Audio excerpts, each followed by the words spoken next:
Well, I think there are people that use kindness to get things done, and people who don't. And I think that's probably the biggest. The two types of people are those that can kind of bully their way into a situation and be successful, and those that can do it what I consider the right way and be successful. I've always, when we did the Tonight Show, I always had the attitude that anybody could pull the cord and stop the train. Anybody had a problem with something, and that worked well for me. It took a little more time, but it made everybody feel they were a part of the process. I've seen so many shows and businesses where people go, I don't care if I get fired as long as that guy loses his job. And you go, okay, that's not good. Right. People are willing to go down to bring you down. And so I when I did the Tonight Show, I had the same staff for 22 years, pretty much. If people left, it's because they wanted to. Didn't really have, there's a few people that are just oddball, that just don't fit in. But for the most part, we were pretty successful that way. And it was a fun place to work. I hired mostly all new people, and all those people had not really, a lot of them had not worked in TV before, a few had.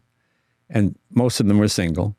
And when you work with people 18 hours a day, you intermarry. And we had 64 children born in my run of the Tonight Show. And that always made me smile, because the last show we did, we brought all 64 kids out. Some were like 20 and some were like 6 months old. And it was just a fun place to work. It just seems like everything was built off relationships. Like you said, I think kind, everything is built off relationships, especially now.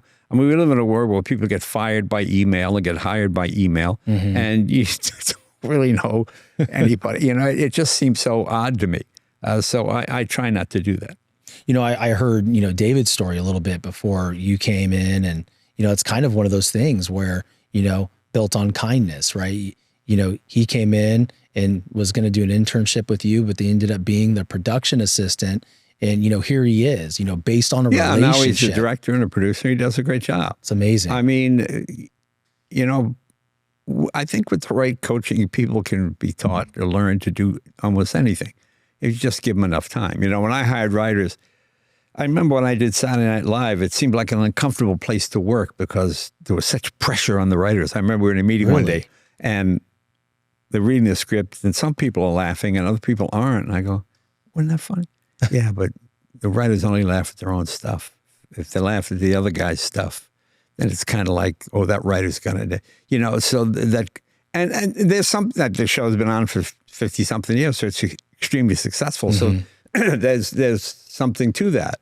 To me, I would hire people usually for a year, and I'll say, just try to find my voice. Just write down anything. It doesn't have to be funny, interesting, different, something we could make a joke out of. And we had people that were okay writers. It turned into really good writers. So, I just think there's something to, kindness works.